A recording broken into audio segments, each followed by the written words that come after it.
Los celtas adoraban a los elementos propios de la naturaleza y al que consideraban como gran espíritu, del que todos afirmaban descender. En este contexto, todos los celtas tenían conciencia de un mundo sobrenatural o etérico, entrelazado e intercomunicado con el físico y poblado de seres interdimensionales. Asimismo, dedicaron especial culto a los ríos, fuentes y manantiales que estaban asociados a divinidades. De hecho, no es extraño encontrar hoy en día pozos sagrados que todavía persisten desde aquellos tiempos. Y es que los pozos que penetraban a estas grandes profundidades eran considerados como nexos de unión entre la tierra y el mundo de los muertos.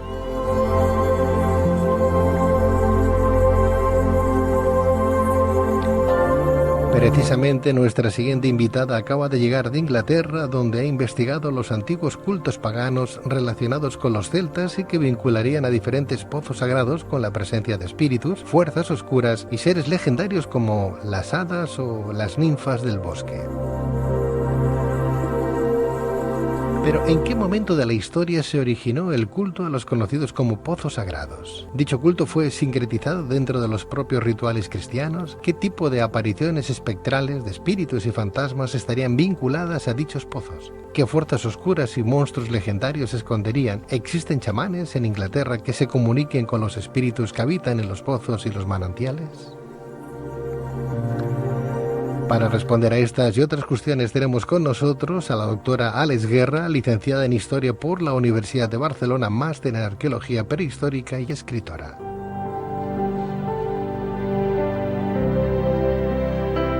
Doctora Guerra, Àlex Guerra, muy buenas noches. Muy buenas noches, Pedro. Un placer estar otra vez aquí contigo. Bueno, pues vamos a hablar de algo que tú has estado últimamente investigando, que bien conoces, ¿no? Y para empezar, ya antes de hablar del culto a estos pozos sagrados celtas y de origen pagano y de esas leyendas y espíritus que los envuelven, nos vamos a situar primero para hacer un poco de historia en la antigua Grecia. En este sentido, según la mitología griega, ¿es cierto que en los manantiales vivían las náyades o bellas ninfas acuáticas? Sí, por supuesto. A pesar de que son, como bien dijiste, personajes legendarios. Tenemos fuentes desde el siglo VII, VIII antes de nuestra era, de la mano de Hesíodo, que contaba en sus escritos que en un principio del caos nació la tierra, o Gaia como ellos le llamaban, y Gaia parió al mar y a los 7 titanes, uno de ellos, Okeanos, que tuvo 6.000 hijos con su hermana Tetis. Estos 6.000 hijos son las náyades y las nereidas que habitan los manantiales, los ríos, los arroyos, los océanos, etc. Ahora, la diferencia en realidad entre las náyades y las nereidas, que bueno, ambas son ninfas, es que las primeras habitarían las aguas dulces del planeta y las segundas los cursos salados. Y por otro lado, y desde el punto de vista arqueológico, Àlex, ¿se sabe en qué momento de la historia se sitúa el origen del culto a los pozos sagrados? En realidad no se sabe porque no está documentado arqueológicamente. La mayoría de los pozos sagrados o manantiales que hay, por ejemplo, en Inglaterra, no han sido excavados. Es un tema que ha captado muy poco la atención de los arqueólogos. Sin embargo, de manera fortuita, en numerosas ocasiones se han encontrado restos tanto de época romana como de época celta en los alrededores de los pozos, que se sabía que eran reverenciados desde muy atrás en la historia.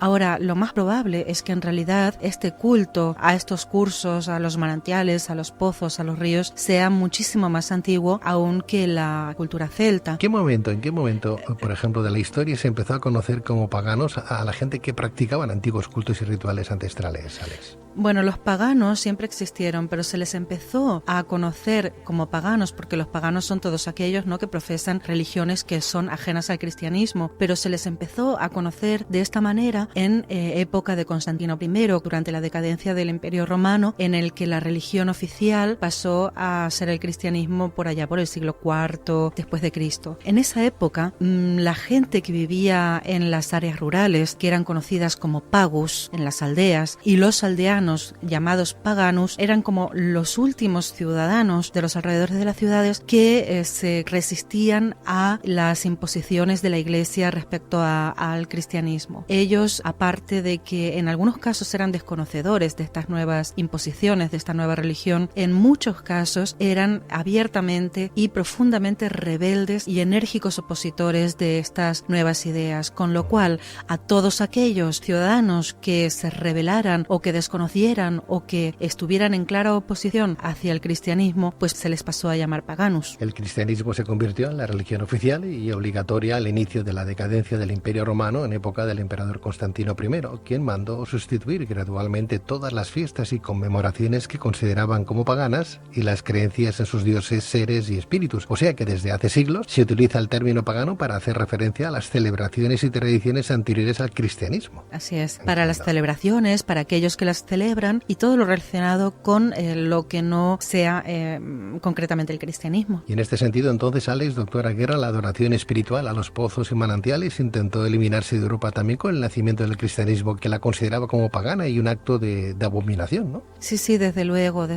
La Iglesia fue bastante enérgica en este sentido. Por ejemplo, y esto lo voy a leer, en el segundo concilio de Arles, exactamente en el 452 después de Cristo, un canon declaraba literalmente: si en territorio de un obispo hay infieles que encienden antorchas o veneran árboles, manantiales o piedras, y aquel no se aboca a abolir dicho uso, debe saber que es culpable de sacrilegio. Y bueno, este tipo de cánones y de edictos continuaron promulgándose hasta incluso bien entrado el siglo XV, en el caso de Inglaterra. Lo que pasa es que, como siempre, en todas las culturas alrededor del planeta y no solo en Inglaterra, el pueblo encontró la manera de perpetuar sus propios rituales y de protegerlos, convirtiéndolos al cristianismo, pero de alguna manera continuaban profesando, digamos, las mismas ideas, pero con otra cáscara, con otra carcasa, ¿no? Por ejemplo, si tú te fijas bien, ¿no?, en los rituales cristianos, basta rascar esta superficie de la nueva estructura cristiana para percibir estos antiguos ritos paganos, ¿verdad? Porque, por ejemplo, el bautismo, el lavado de manos en las pilas bautismales, el hecho de que, por ejemplo, las iglesias se encuentren tan cercanas a los antiguos pozos paganos, la mayoría de ellos de origen celta, pues todo esto también, si te fijas, está muy relacionado con una pervivencia, en realidad, de esos antiguos ritos paganos. Es más, hay festividades que hoy todavía celebramos y son paganas. Sí, por supuesto. Como la noche de San Juan, por ejemplo. Claro, la noche de San Juan y, bueno, fiestas paganas que también celebramos nosotros. Es la conocida Samhain, que es el 1 de noviembre, que nosotros le decimos la noche de todos los santos, pero es de origen celta o mal llamado pagano, ¿no? Sin embargo, y a pesar de la prohibición de la Iglesia, los antiguos ritos paganos fueron sincretizados e incorporados dentro de los propios rituales cristianos. Ha pasado lo mismo que con las religiones afroamericanas, ¿verdad? Que los esclavos querían seguir profesando su fe a sus dioses y tuvieron que sincretizar y a dioses que ellos llamaban con su nombre básico, pues les tuvieron que poner pues Santa Bárbara, etcétera, etcétera, ¿no? Quiere decir que llegaron a sincretizar esos nombres, esos dioses. Claro, por supuesto, los dioses cambiaron, digamos, de iconografía, a lo mejor las imágenes eran diferentes y cambiaron los nombres, pero los significados siguieron siendo los mismos y se les siguió rindiendo culto de la misma manera, pero con esa, como decía antes, con esa diferente cáscara o carcasa, pero vamos, que seguía siendo lo mismo. Y es un fenómeno que ya no solo en las religiones afroamericanas, esto se da en todos los lugares donde hubo un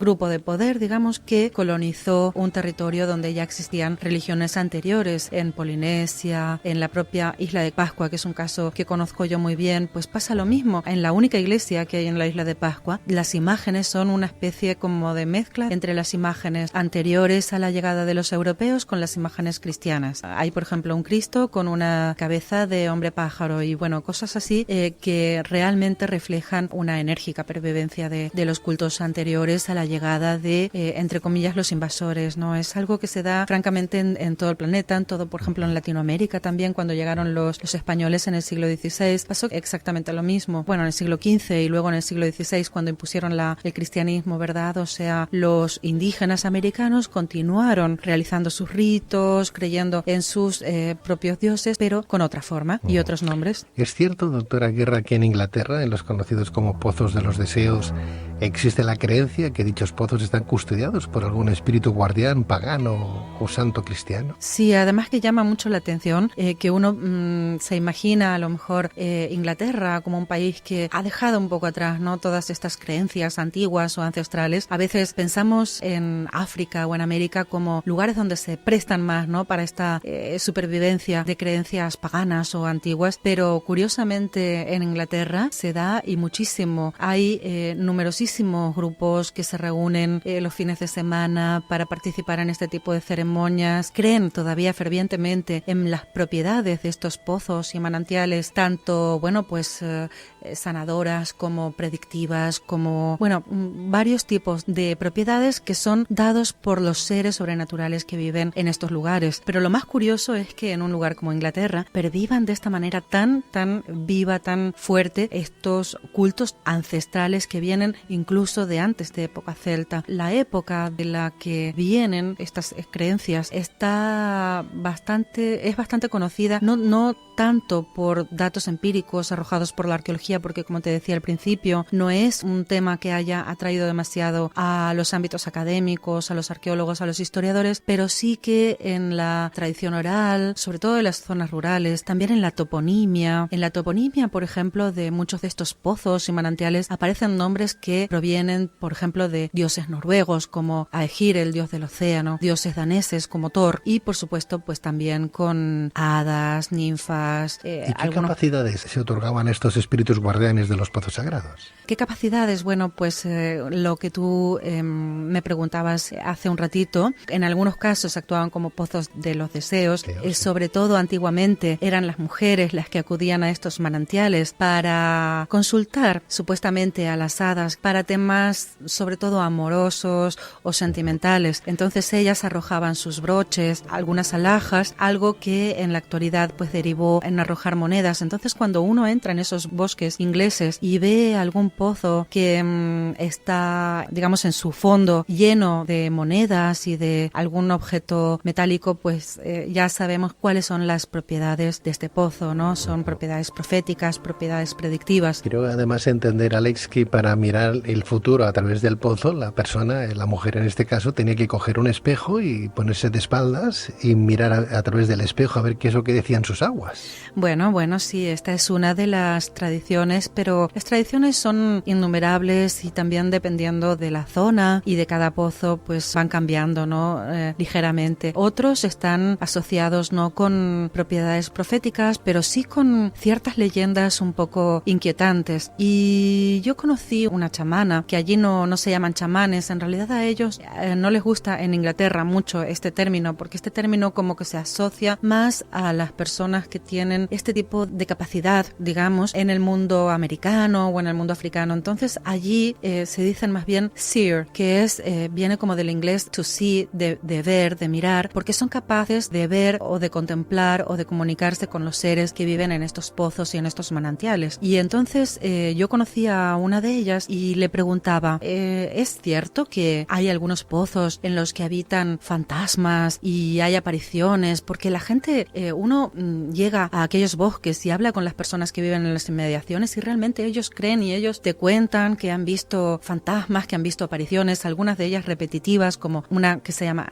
Jenny. En la zona donde yo vivo, que es Lincolnshire, hay muchos pozos cuyos nombres descienden de un personaje local que se llamaba Jenny Tannywell, y entonces pues hay una aparición fantasmal muy conocida llamada Jenny, de una chica que merodea por los alrededores con su cabeza debajo del brazo. Y yo le preguntaba a esta seer o chamana que se llama Julia Winsinger que si era verdad esto o de dónde venía. Entonces ella me comentaba que sí, que es muy probable que las aguas estén habitadas no solamente por seres benéficos como las hadas o las ninfas, las náyades o las nereidas, sino también por este tipo de espectro o de espíritu relacionado con algún suceso trágico ocurrido en el pasado. En este caso, pues de una chica que se ahogó en estas aguas hace algunos siglos. También en el llamado puente de Pilfour Stratford creo que existe también en Inglaterra una leyenda relacionada con el fantasma de una bruja. Sí, esto sí que sería puramente una leyenda, porque incluso la gente local dice que la bruja vive en una olla de barro y que sale por las noches para asustar a los vecinos, pero en realidad ni siquiera saben comentarte dónde está esta olla de barro, pero bueno. ¿Hay algún monstruo legendario que estuviera relacionado con alguno de estos pozos?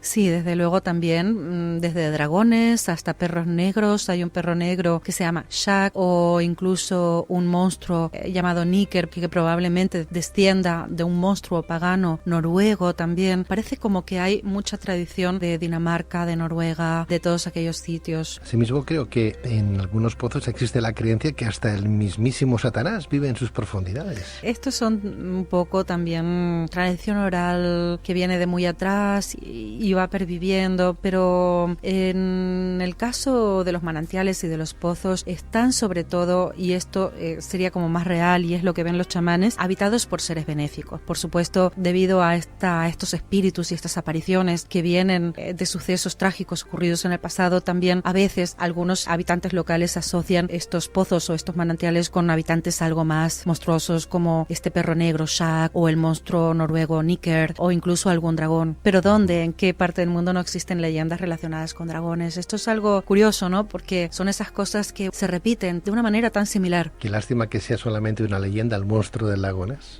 Sí, de momento está en el plano de las leyendas, hasta que algún día podamos demostrar quizá que realmente hay algo por allí. La chamana con la que tú hablaste, para comunicarse con estos muertos, con los espíritus, ¿ingería algún tipo de sustancia alucinógena? Bueno, esto es una pregunta que yo le hice a ella, porque normalmente se relaciona el trabajo de los chamanes para la comunicación con los seres de otras dimensiones, pues con la ingesta de algún tipo de planta alucinógena para conseguir un estado, no voy a decir alterado de la conciencia, sino voy a decir estados expandidos de conciencia, pero hay otras maneras. En el caso de la chamana que yo conocí, de Julia, no utiliza ningún tipo de sustancia alucinógena para conseguir ese estado expandido de la conciencia que le permitiría comunicarse con los seres que viven en los manantiales, y no solo con los seres que viven en los manantiales, Pedro, sino que ella comenta que a través de estos seres, de estas hadas, de estas ninfas que viven en estos medios, podría ella comunicarse incluso con personas que están en manantiales o en pozos de otras partes del planeta a través de estos seres que los habitan.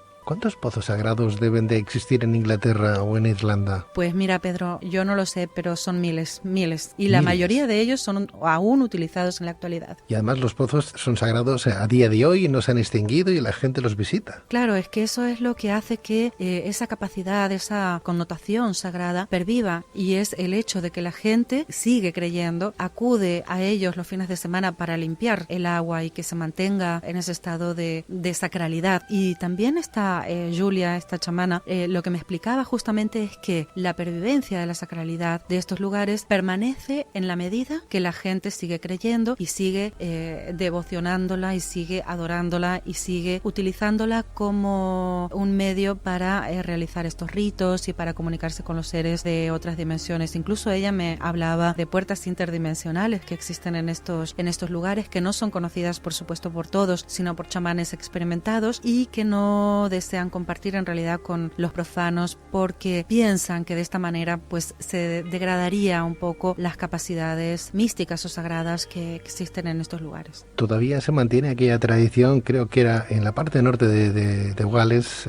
donde en un manantial se dejaba la ropa de los niños enfermos en la superficie del agua, y si la prendes un día, ello quería decir que el niño moriría. ¿Eso se sigue haciendo todavía? Sí, se sigue haciendo, porque en realidad en algunas de estas iglesias que yo te comentaba antes, cuando hablábamos de sincretismo religioso, algunas de estas iglesias están erigidas muy cercanas o incluso sobre pozos sagrados, y en estas iglesias, en sus muros, aún en algunas partes de Inglaterra, uno puede ver colgadas prendas infantiles que están puestas ahí justamente para eso, para preguntar a estos pozos o a estos manantiales sagrados sobre la salud del niño, sobre el futuro del niño, qué es lo que puede pasar, y dependiendo de cómo reaccionaba la prenda en la superficie de estos lugares, quería decir una cosa u otra. qué pozos más fantásticos y misteriosos, lo que tiraban en aquella época en ese pozo, pues para pedir prosperidad, amor, etcétera, etcétera. Hoy, gracias a las excavaciones de esos mismos pozos sagrados, se están viendo cosas, están saliendo joyas de aquella época, ¿verdad? Se están obteniendo un poquito la propia cultura social de cómo vivía aquellas gentes, aquellos celtas en aquel preciso instante. Qué apasionante tu trabajo, Alex. Gracias, Pedro. La verdad es que sí,